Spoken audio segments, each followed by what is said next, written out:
British statesman John Morley said, "Politics is a field where the choice lies constantly between two blunders," meaning there has always been blunders and failures and miserable, hopeless, desperate, frustrating, and conflicting man and psychologies and mentalities and perceptions, particularly in the field of politics, and not just in individual lives in one way or another, because politics ultimately is the consequence and the result of man's own malice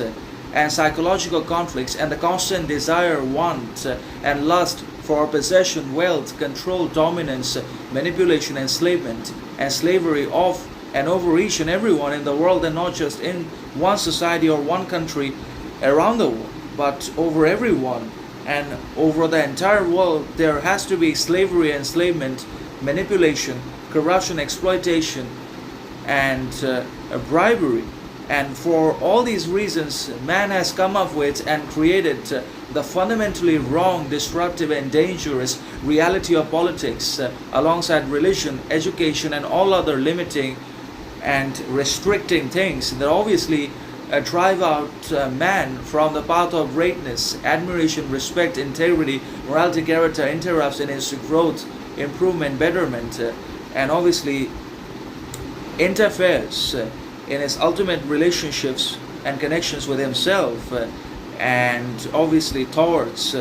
his ultimate purpose, ambition, aim, intention, etc. Obviously, because of these constant external powers and outside influences, authoritarian presence such as governments and political bodies that ultimately decide our future, whether or not we are successful, is ultimately decided by all these political organizations and educational institutions in one way or another. So we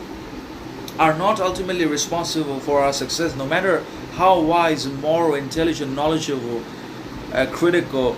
talented, skilled we are or we may become, but still everything depends upon politics and external organizations and institutions of education, religion, etc. Now, if we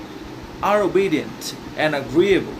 towards each and everyone, then we may become successful, we may receive at least some crumbs of money, success. But if we are defiant and adamant, obviously because of our own purpose, ambition, critical thinking, reasonable behavior, then obviously we are going to be isolated from the whole society, and we're also going to be rejected and betrayed even by the man that we trust, and by our loved ones, close ones, and the list just goes on. If we are real, authentic, sovereign, and